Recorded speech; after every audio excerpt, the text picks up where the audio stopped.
नमस्कार शेतकरी मित्रांनो, मागच्या वर्षीचा पीक विमा बऱ्याच जिल्ह्यांना मिळालेला नाही।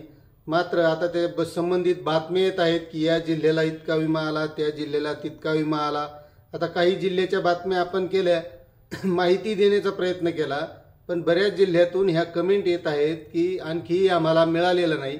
आता त्या संदर्भातील एक नवीन अपडेट छत्रपती संभाजीनगर जिल्ह्याचा आलेला आहे। म्हणून मित्रांनो, आपण जर छत्रपती संभाजीनगर जिल्ह्यामधून असताल तर आपल्या कोणत्या कोणत्या तालुक्याला किती विमा मिळाला आहे त्या संदर्भातली आपण इत्थंभूत माहिती बघणार आहोत। तत्पूर्वी मित्रांनो, तुम्ही जर चॅनलवर नवीन असाल तर मी रामेश्वर नवटके आपलं वेणुगंगा टेक या यूट्यूब चॅनलमध्ये स्वागत करत आहे।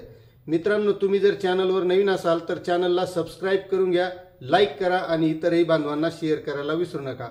तर मित्रांनो, 2023 मधील खरीप हंगामात पिकांचा विमा उतरवणाऱ्या जिल्ह्यातील जवळपास 4,38,203 शेतकऱ्यांपैकी नुकसान झालेल्या 3,64,799 शेतकऱ्यांच्या बँक खात्यात 3 टप्प्यात पीक विमा येणार आहे। मित्रांनो, आता या संबंधीची अशी बातमी आहे, आता एकूण 370 कोटी 85 लाख रुपयाची रक्कम या शेतकऱ्यांच्या खात्यात वर्ग केली जाणार आहे। आता मागच्या वर्षी नैसर्गिक आपत्तीमुळे नुकसान झालेल्या व पीक विमा काढलेल्या जिल्ह्यातील जवळपास 3,28,304 शेतकऱ्यांना विमा कंपनीकडून 25% अग्रिम म्हणून 370.77 कोटी रुपये देण्यात आले होते। काही शेतकऱ्यांची पीक पडताळणी पूर्ण झाली नव्हती, त्यामुळे लोकप्रतिनिधी व शेतकरी संघटनांनी केलेला जो आंदोलन होतं किंवा मोर्चे होते किंवा त्यांनी जे निवेदन दिले होते, त्यामुळे प्राप्त तक्रारींची दखल घेऊन स्थानिक नैसर्गिक आपत्तीच्या माध्यमातून वैयक्तिक तक्रारदारांना, म्हणजे ज्यांनी वैयक्तिक तक्रार केली अशा शेतकऱ्यांना मे व जून महिन्यात दुसरा टप्पा वितरित करण्यात आला।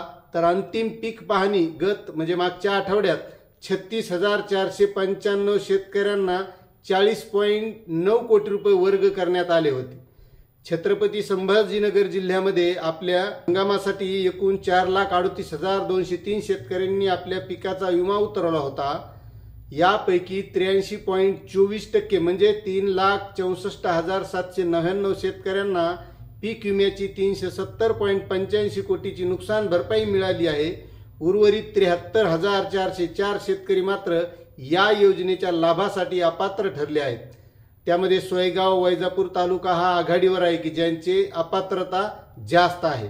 आता मागच्या वर्षीच्या हंगामामध्ये जिल्ह्यातून वैजापूर तालुक्यातील 82,115 शेतकऱ्यांनी पीक विमा उतरवला होता।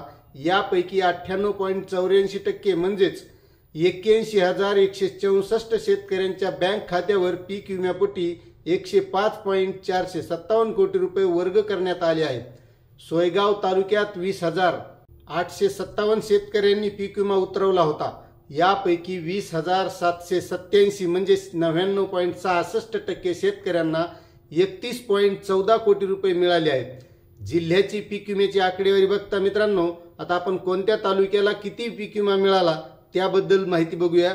तर छत्रपती संभाजीनगरमध्ये 24.53 कोटी रुपये, गंगापूर तालुक्यामध्ये 57.86 कोटी रुपये, कन्नड तालुक्यामध्ये 51.71 कोटी रुपये, खुलताबादमध्ये 10.10 कोटी रुपये, पैठण तालुक्यामध्ये 26.44 कोटी रुपये, फुलंब्री तालुक्यामध्ये 14.88 कोटी रुपये, सिल्लोड तालुक्यामध्ये 48.73 कोटी रुपये, सोयगाव तालुक्यामध्ये 31.14 कोटी रुपये, वैजापूर तालुक्यामध्ये 105.45 कोटी रुपये असे एकूण 370.85 कोटी रुपये छत्रपती संभाजीनगर जिल्ह्यासाठी आलेले आहेत। मित्रांनो, आता यापुढे तुम्हाला ते मिळत असतील, SMS येत असतील, आपल्या बँक खात्यात येत असतील तर आपण ते चेक करावे आणि नक्कीच मित्रांनो तुम्हाला आले का नाही हे सुद्धा कमेंट करायला विसरू नका, कारण इतरही जिल्ह्यामध्ये आले, त्यांच्या बातम्या आल्या, शेतकऱ्यांना मिळाले अशी चर्चा झाली, पण शेतकऱ्यांनी बऱ्याच कमेंट अशा केल्या की आम्हाला पीक विमा मिळाला नाही। त्यामुळे मित्रांनो, या पुन्हा फुलंब्री तालुक्याला सर्वात कमी लाभ आहेत छत्रपती संभाजीनगर जिल्ह्यामध्ये। छत्रपती संभाजीनगर जिल्ह्यामध्ये फुलंब्री तालुक्यातील शेतकऱ्यांना सर्वात पीक विम्याचा लाभ कमी मिळाला आहे। तालुक्यात पीक विमा काढलेल्या 36,367 शेतकऱ्यांपैकी केवळ 52.96% शेतकऱ्यांना पीक विम्याची नुकसान भरपाई मिळाली आहे। असं बातमीमध्ये दिलेलं आहे मित्रांनो। अशी ही माहिती होती। त्यामुळे आता पीक विमा जसा येईल तसा प्रत्येक शेतकऱ्याला मिळेल नाही मिळेल त्याची नक्की, जर मिळाला तर कमेंट करून सांगा। अशी ही माहिती होती। आपल्याला माहिती कशी वाटली नक्कीच कमेंट करून कळवा। चॅनलवर नवीन असाल तर सबस्क्राईब करायला विसरू नका। भेटूया मित्रांनो अशाच नवीन माहितीसह नवीन व्हिडिओमध्ये। तोपर्यंत जय हिंद, जय महाराष्ट्र, जय किसान।